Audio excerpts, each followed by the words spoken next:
morning, Dubai. Welcome back to the Lovin Dubai show, where we go through the top trending stories that everyone across the country is talking about. Are you a law-abiding citizen? If so, Dubai is going to reward some of you with some VIP perks. As well, Dubai launches AIRBNB for warehouses. We're talking about the delivery driver who returned 17K to a customer who got confused only in Dubai. And as well, a UAE animal shelter raises awareness to reduce pet abandonment. Also, later on in the show, we're so excited to welcome Leana Deeb. She's going to talk all things habit building, holistic fitness, and busting popular fitness myths ahead of her appearance at Dubai Active this weekend. And in today's rapid weather report, highs of 37 degrees, humidity is at 66%, and rain in other parts of the country. Welcome winter, hopefully. Welcome winter. My binoculars are out looking for it in Dubai, that's for sure. A question that's going viral across the internet is this announcement that was made in a New Zealand airport. And they said they're going to give maximum 3 minutes for hugs in the departures. And they said for fonder farewells, you need to go and park. So, you know, when you park up in your car, they're only giving you 3 minutes to say goodbye, or you're out. It's like, oh yeah, you're done, leave. I mean, look, I do understand where the rule is coming from, because you know, when people are giving a lot of hugs and it's like, oh my god, I'm gonna miss you and all these things, and it takes like really like for like a long time, it's creating a lot of traffic. That's the problem, I guess. Yeah, there's a backlog of people in cars. Literally, exactly. So however, what if like someone wants to say goodbye to more than one person? It's like a family of like, let's say 4 or 5. You go to the car park. They can. They can park their cars for sure, but like, I don't know. I feel like having that rule, because like sometimes when you are dropping your family or your loved ones at the airport, you're kind of like in like chaotic situation, in a chaotic mood. We're like, oh yeah, you know what? Get your bag, get your this, get your that. Did you forget your passport? Passports, keys, passports. And cash, it's like, oh yeah, go, and don't forget, run. You know what I mean? Like that kind of like chaos that happens. So of course, because of that, I feel like the 3-minute rule might be too absurd. I like it. I like the friendly, casual communication around it. It's like your hug time is maximum 3 minutes, and if you want to do a fonder farewell, so if you hug for longer than 3 minutes, you need to go to the car park. Who hugs for longer than 3 minutes? I'm not a hugger, by the way. You know, they say to get that like really to get the serotonin or something, or like the positive vibes from a hug, you've got to hug for 10 seconds. What? I would never. What? Okay, well, I'll tell you something. I'm like a pat on the shoulder. You're like, you're good to go. I mean, see you in 3 years. Bye. See you later. I mean, I am like you. I'm not like the kind of a person who's very like emotional or shows her emotions. So like, I don't know, like when someone except for you're in traffic. Oh yeah. yeah. When I am in traffic, I become like very like emotional, angry, and frustrated, and all kinds of like negative emotions come through. But that's fine. However, of course, I'm not a hugger. Okay, either. so we're fine with the 3-minute lug. I'm fine, but my mom wouldn't be fine. My mom would be like, oh, I'm gonna miss the person. She starts crying in front. I'm like, Mom, you're embarrassing me. Stop it. Oh, we love moms. Yeah, moms' emotions are the best. Moms can do whatever they want. Praise the moms. Let's jump into our top story today. Dubai rewards law-abiding citizens with VIP perks. Yes, more VIP perks to come to the people of Dubai. Announced by the GDRFA, they are honouring individuals for their commitment to following Dubai's residency laws, which helps keep the city safe for all of us. So as part of this new initiative, the recognition, they have announced special privileges for people who have not committed any residency violations in the last 10 years. Well, it is called Ideal Face, and it recognizes those who embody the ideal face of Dubai through their dedication of adhering to residency regulations. Now, to qualify, you must have lived in the UAE for at least 10 years, sponsored one or more individuals, or even have adhered to residency laws and have no records residency violations in the current year. So basically, teacher's pet, you've done nothing wrong, you've lived here for 10 years. Now the special privileges include priority call service when contacting the AMR call centre. You'll also get a dedicated service queue to expedite your turn at the AMR centres, and you'll get an ideal face digital appreciation card, along with services for senior citizens at their residences through a mobile service vehicle. Well, there you go. We do have like recognition for residents.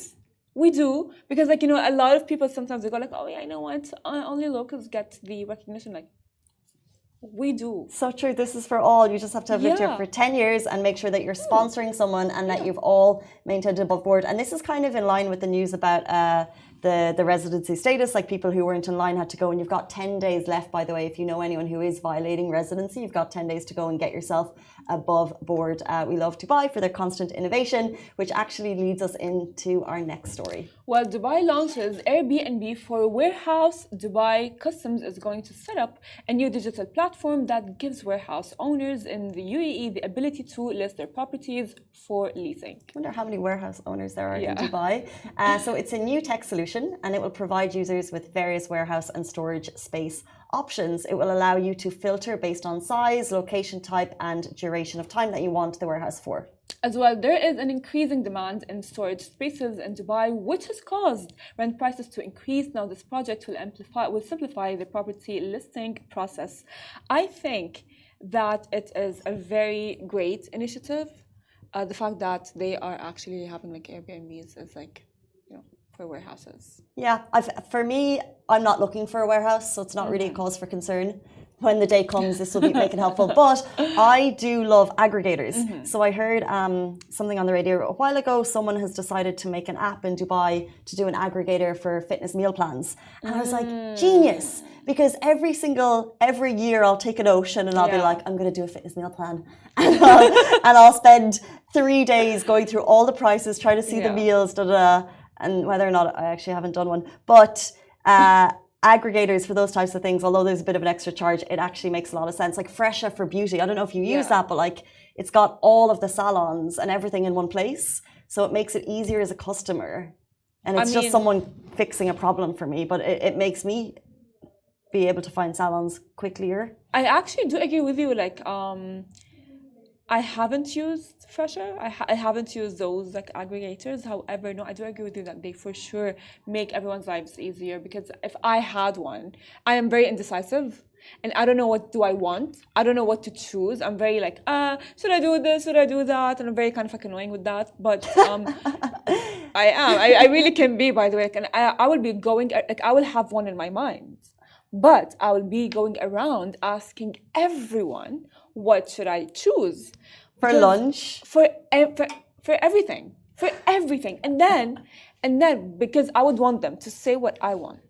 But then if they don't say what I want, I'd be... How do you live your life? Nothing would get done. A lot of stress. That's why I eat we're so off. I'm like, I pick the same thing every day, so I don't have that time.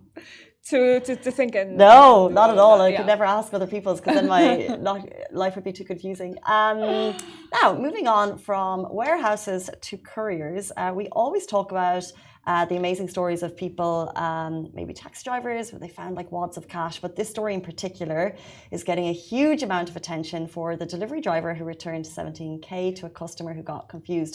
So the customer thought they had paid 17,000 and some plus a tip for their scooter that they bought on Noon. However, a slip up led him to handing over 17,000 in cash instead. I don't even know how that would have happened.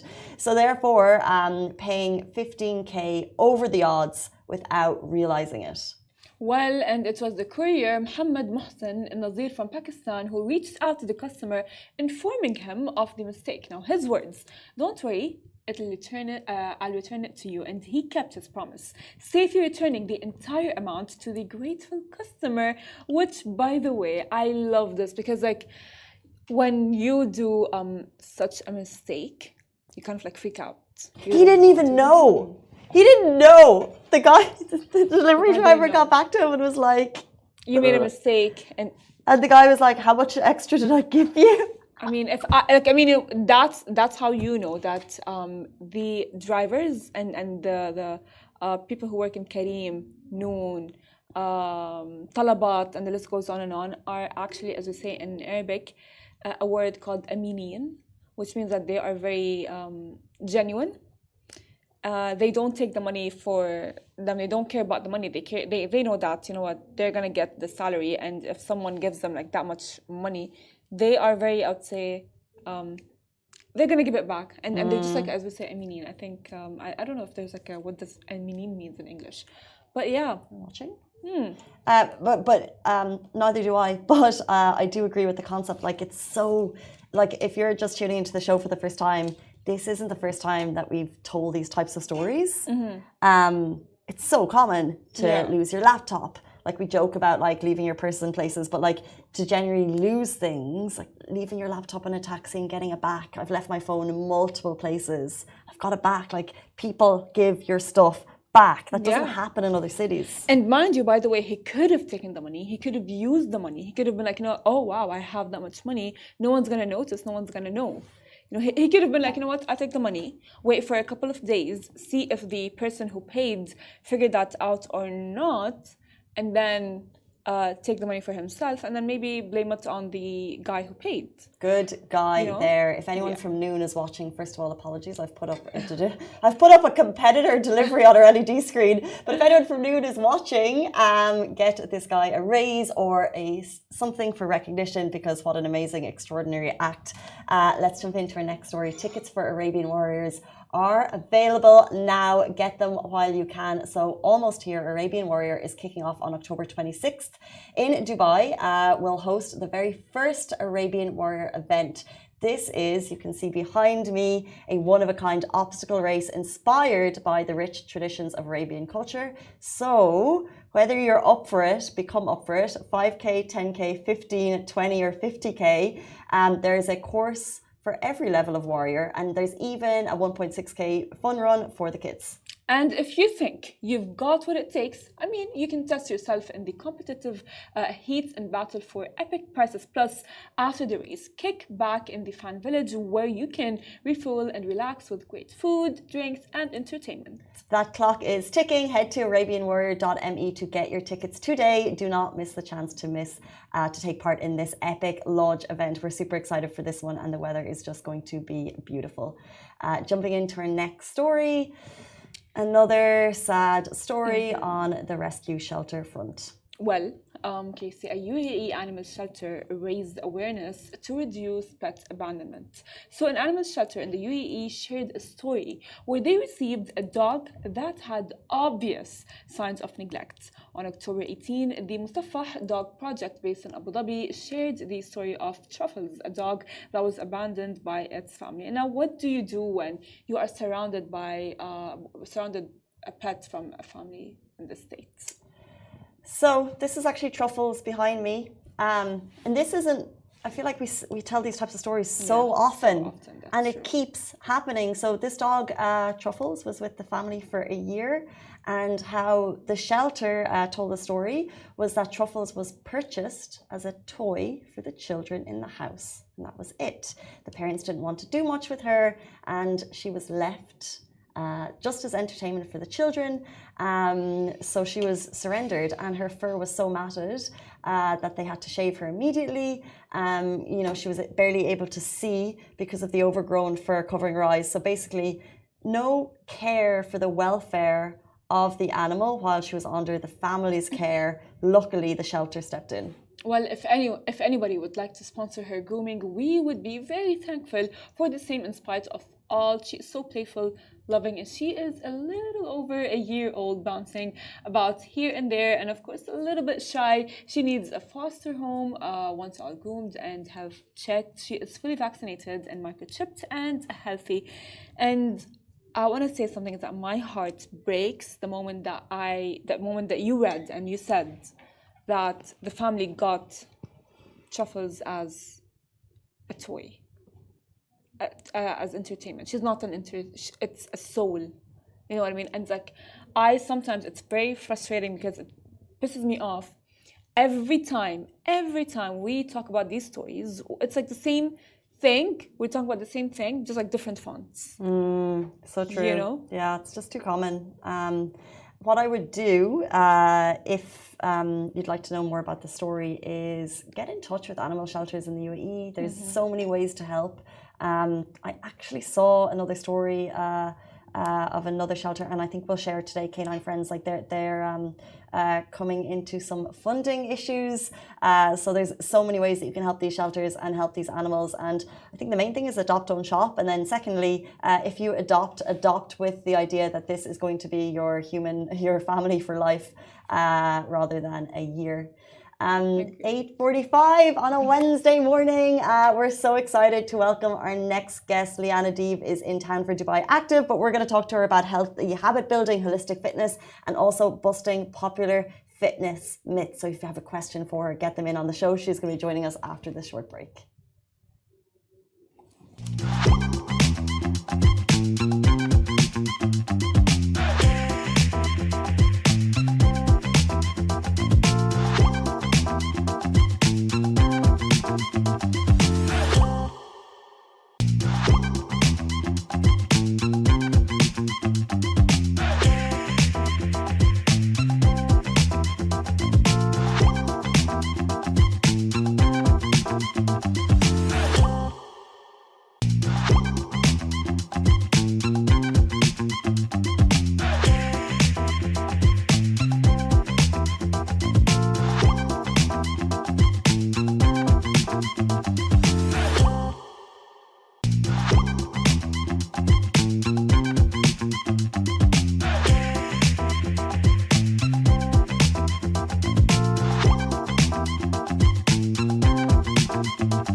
welcome back to the Lovin Dubai show. Today's guest is Leana Deeb with over 5 million followers. Leana is one of the most influential fitness content creators out there. She is a passionate advocate for holistic fitness and mental health. She is the founder of Uplift You, and she's in downtown for Dubai Active, which is happening on October 25th to 27th at Expo City. Welcome to the show. Thank you so much for being here. Hi, thank you so much for having me. Early morning, you've just touched into town. Welcome to Dubai. Well, thank you actually for being here because I have a lot of questions for you. We actually have a lot of questions for you. My first one is, what is holistic fitness and how can it help you, I would say, build a sustainable, healthy lifestyle that can last lifelong? I think when it comes to healthy habits, being able to wake up and do them every single day or train every other day, it not only helps your physical health, but it also helps your mental health, and it helps you create more mental strength so you can apply that into your life as well. And I think that's the same with any kind of habits. It's really structuring your life by having those routines to consistently push you every single day to keep going. I'm seeing lots of habit building suggestions online, and it's great advice, but sometimes when I read them, I don't know if I'm implementing them, and I may want faster results. So what advice would you give to people, watching today? They think they're, implementing these habits, but they also want results tomorrow. I think anyone that wants a quick fix or results right away, you have to understand that good things take time. You have to trust the process because it's an up and down journey, and you have to fall in love with taking care of yourself overall instead of constantly looking for that quick result, whether that's for a physical aspect. Think about it more in a mental way of how is this going to benefit me overall in my life. So falling in love with the journey and understanding that good things will take time. When did you fall in love with your fitness journey? I always played football when I was younger, but I started training consistently in the gym around 2020, and the gym became my outlet. It was my way to just take me away from any problem in life, I guess I could say. Speaking of that, we all the time hear about the correlation between fitness and mental health. If someone's depressed, go work out. If someone's not feeling okay, they tend to work out, and that's the advice that we hear all the time. But what's the correlation between mental health and fitness? I think not only is the gym going to help you build more mental strength, I think there's an increase of dopamine whenever you train. Whenever you go, I always train till failure. So going for that last rep, do you guys know what that is? Training till failure. No. It's kind of the very last rep, or whenever you're running, for example, and it's when your body starts to give out, but your mind still pushes and you still keep going. I think that will give you an increase in dopamine, which helps your mental health overall, which helps with anxiety and mental clarity. And I think when you think about the gym in that way, it becomes your outlet instead of I'm just going because I want to lose weight or I want to gain weight. And so mental health and fitness, it plays hand in hand because it does so much for your mind as well as your body. Interesting. We go to the gym to improve our physical fitness. What about tips for, improving our mental fitness? Do you have anything that you kind of live by day to day, any mantras, any type of journaling that you do that you could suggest to our followers to help build our mental strength?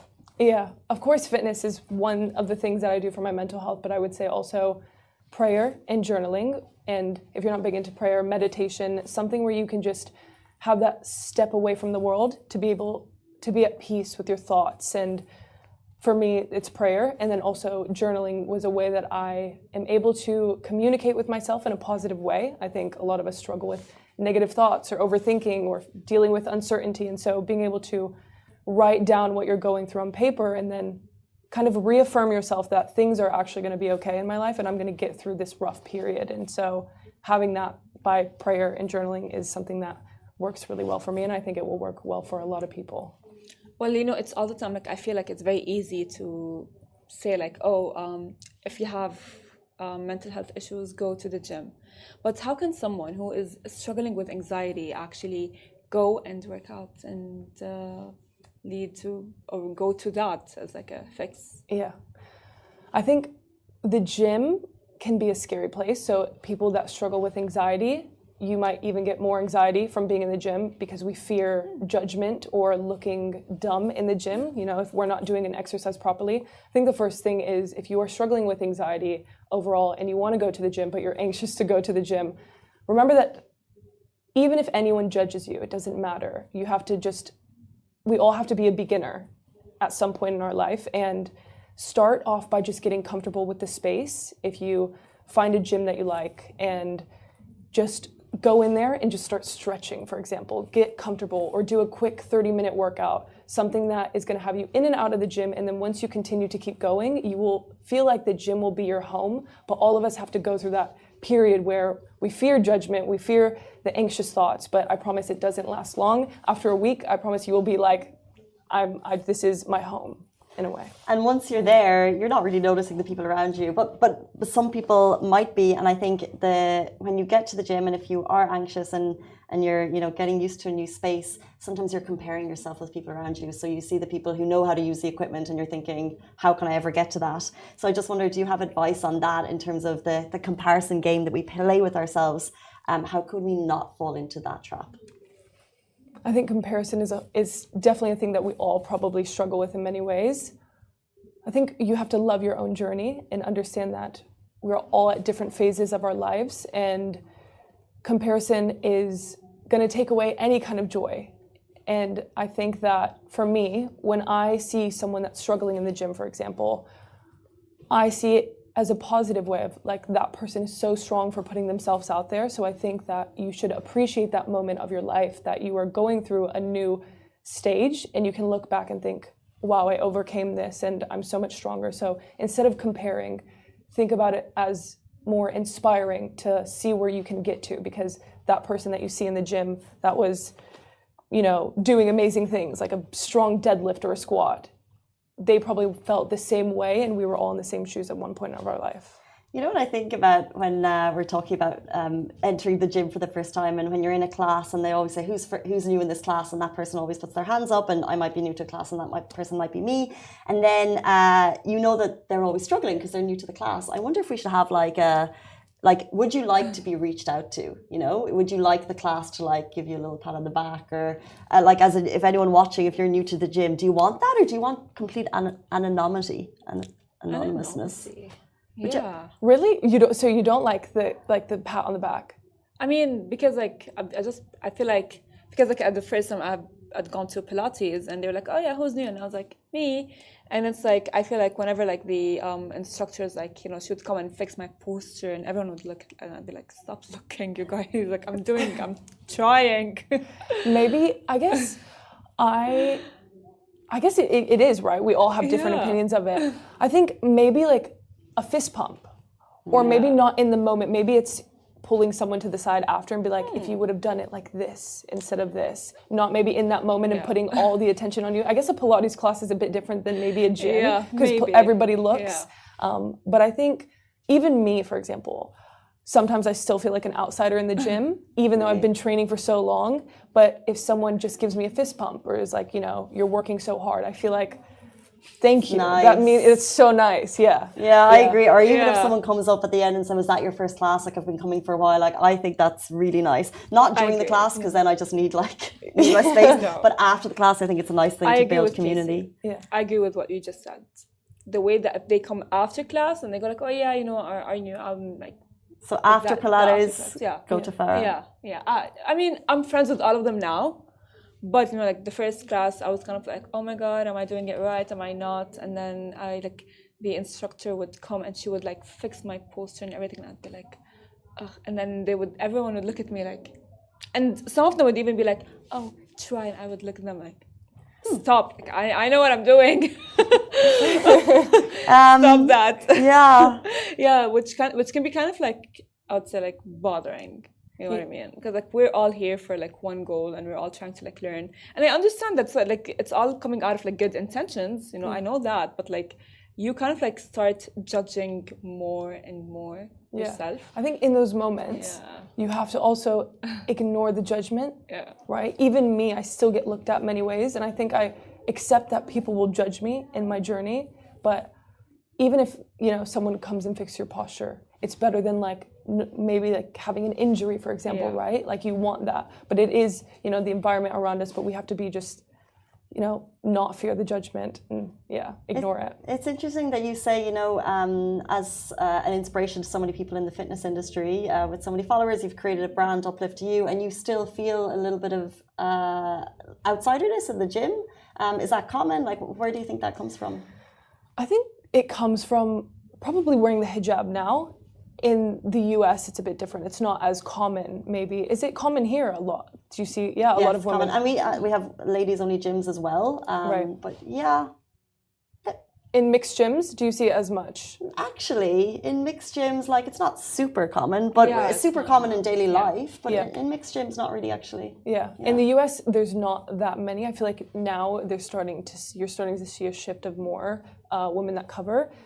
But I would say, because I'm in Texas. It's a very welcoming gym, though. It's not. I think it's just an internal feeling that I feel like an outsider. But people are actually very welcoming of me and very open to speaking to me. They're not scared to or anything. But it's different in the West, I would say. Yeah, not as common. So do tell us about your brand and when did you create that at what point in your fitness journey did you decide to create it?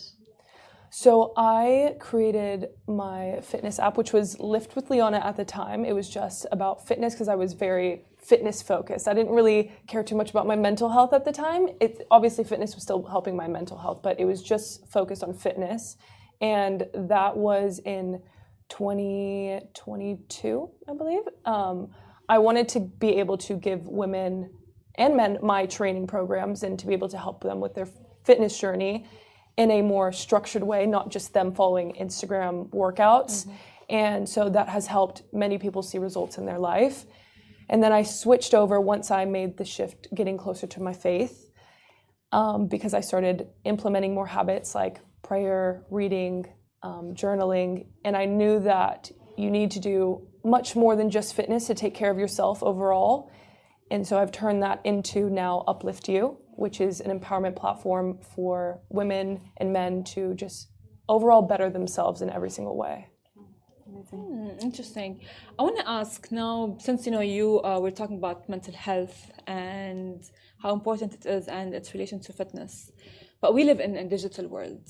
And in this digital world, of course, you open Instagram and you see those amazing bodies. Now we are aware that those are not fully real, or like they have like those like videos like, oh yeah, come what I eat in a day.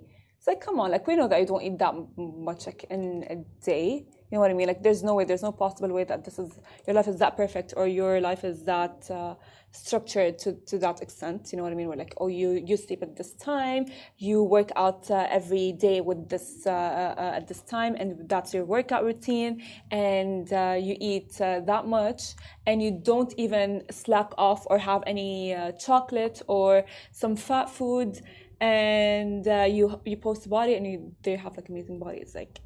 And of course, we start comparing ourselves to them, which kind of like gives us more like a lot of like insecurities and anxieties of like, oh my God, I want to go to the gym and I want to do that, and it's kind of like can really be like heavy on our mental health, and as well can affect our fitness journey. So how can we avoid that? Because there's no way that's real. I mean, there's some that can be real, right? But you also have to remember that social media is a highlight reel of someone's life. They're not going to show you the hard periods and the hard moments. I think following who you follow and what content you consume is so important for your mind and your mental sanity. Making sure that you are consuming people, creators that are telling you about the hard periods of their lives, or sometimes I do give into things whenever I'm craving sweets, if I'm sticking to a healthy diet, for example, but also setting that boundary with social media by not over consuming content, because those 30 minutes that you spend watching someone else is 30 minutes that you could have invested into yourself. And that's probably the most thing that has helped me, is really setting those boundaries, who I'm following, muting accounts if you don't want to unfollow them, and understanding that all of our journeys are different. And like you said, maybe they aren't living that life, but it's social media. It's going to be showing only the highlights of their life. So true. I'm in some very shady Facebook groups. I had to just delete them recently because I was like, I'm getting way too much insecurity from this. We're going to play a game to debunk some fitness myths. But before we get there, you're in town for a very special reason. We love Dubai Active because it promotes health and fitness journeys. And we love that you're here. But can you give us an insight as to what you're going to be doing, which days you'll be there, and what can people expect if they attend? Yeah. First off, I'm just so excited to go to Dubai Active and to be here because my first ever time doing it. I was actually literally speaking to my management before they had reached out, and I was like, I want to do Dubai Active so Amazing. bad. But I am going to be doing a HIIT workout. It's going to be super fun but intense. And I'm also going to be doing a Q&A. And yeah, I'm just excited to see the space. And I know it's, how many people exactly are going to be there? It's like thousands. But yeah, the workout is going to be very intense. So make sure you guys check it out because Dubai Active is going to be amazing. Have you planned the workout? What level are we talking here? Okay, it's going to be medium intensity. Okay. Obviously, everyone can go at their own pace, but yeah, it will be a good workout. I will make sure that everyone feels comfortable. Love that. It's such an amazing weekend. So it's super exciting that you're here for the first time. The vibes are so electric. It's because it's all people getting together with just one goal, which is healthy mind, healthy physique. But to get there, we also have some fitness myths that we would like you to debunk. Things that pop up online. They could be internet trends, things we're not sure of, or things that we're like, maybe I should try this. Let's get Leana's thoughts. Okay. So if it's good, you tell us it's good. If it's not good. Okay. Well, my first question, because I try 10,000 steps a day. Does walking actually make a difference? Oh gosh, this is going to be very. Oh god. I would say it does. Okay. In terms of getting in movement and your mental health, and yes, walking does help, but if you want to, it really depends on your goals. You're not going to get the perfect physique by walking. Okay. That's going to come with more weight training, Pilates, more intense workouts. But walking will help, yes, get movement, lose some pounds, but it's not going to do as much as doing the harder, intense workouts. So I'm not going to debunk it, but I'm going to say that if you want those extreme results, then you do have to put in the intense sessions as well. I get you. She's a borderline nay, but fair enough. I hear what you're saying. We get you. Love that. Interesting one. Raw eggs for a healthy diet. Oh my goodness, this is. Okay, I'm going to debunk it. I don't know about raw. I think raw eggs might be a UAE thing or like a. Is that?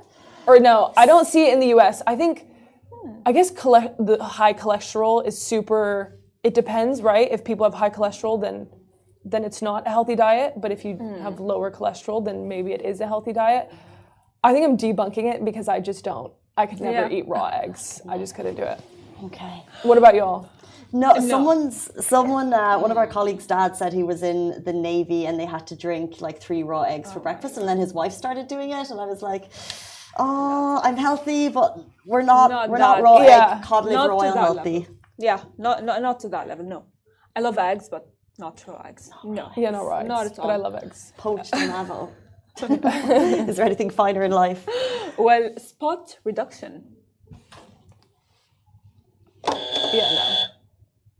You can't spot reduction. Yeah, fat is everywhere in your body, and you have to be in a calorie deficit in doing a balance between cardio and weight training or workout classes, but spot reducing, it just doesn't work. And that leads to an unhealthy relationship with your body. Okay. Lifting weights, and this would be, is it a misconception or not? Lifting weights to make you bulky. So some women might fear that lifting weights is going to make me bulky. No, it's not going to make you bulky. Really? No, if you go in there and you're doing, say for example, 3 reps, okay? 1, 2, 3, and it's super heavy weight. Yes, that might lead you to be more bulky, but if you're doing lower weight, high reps, you're incorporating some cardio and weight training, then it's not going to make you bulky. And if you're doing if you're trying to gain more weight, and you're you're eating lots of food, then maybe if you're lifting it like super heavy, but doing lower weight, higher reps, it's not going to make you bulky. Don't fear the weights, gals. Don't. Well, you know how like we hear this all over social media all the time that if you have grapefruit or chili peppers or even apple cider vinegar, they can as well all help in like losing weight in targeted areas or maybe losing weight in general. I'm not going to debunk it because I'm not 100% sure on this, but I wouldn't say, I know apple cider vinegar helps with anti-inflammatory aspects, but I wouldn't say that it's going to help. I guess I'm debunking it because it's not going to help spot reduction. Yeah. It will help with some weight loss because fitness is 80% nutrition. So, you could lose weight by just your diet. But I wouldn't say chili peppers and apple cider vinegar is going to be the answer to all your problems, with the gym. What a combo. Yeah. We've got time for two more. The carnivore diet, apparently it's trending at the moment on TikTok. Yeah. I actually did this. I don't think I do well with a lot of red meat. I don't want to debunk it because it works for some people. I follow some people that are like into carnivore diet, and I know it helps some because it like cleanses out your system, right, and helps you see what are different triggers in your body that like I guess foods. Like for example, I struggle with like acne and stuff, and it all comes from your diet. And when I did the carnivore diet, I was actually eating way too much dairy, so it kind of had a bad side effect on my skin. But I think carnivore diet is not very sustainable because a lot of people will end up eating more fruits for carbs. But yeah, I don't think it's a sustainable diet, but it works for some people. Well, this one is my favorite. Tensing your tummy throughout the day for abs. Oh my God. A workout. Do I need to even speak on this one? No? Not working? No, it's not. There's no... Not even a bit? Tensing your stomach for abs? Yeah. We did a whip around the office and someone was like, I think it works. No, there's no way. Tensing your stomach for abs, no. I mean, abs are really going to come from your diet and also weight training, for sure. And Pilates. Interesting debugs there. Leana, Deeb, thank you so much for your time this morning. We really appreciate it. Thank you for having me. And best of luck at Dubai Active this weekend. Thank you. Guys, that brings us to the end of the show today. Thank you, Farah. Thank you, Casey. And we're back here tomorrow morning, same time, same place. Have a lovely day. Bye-bye.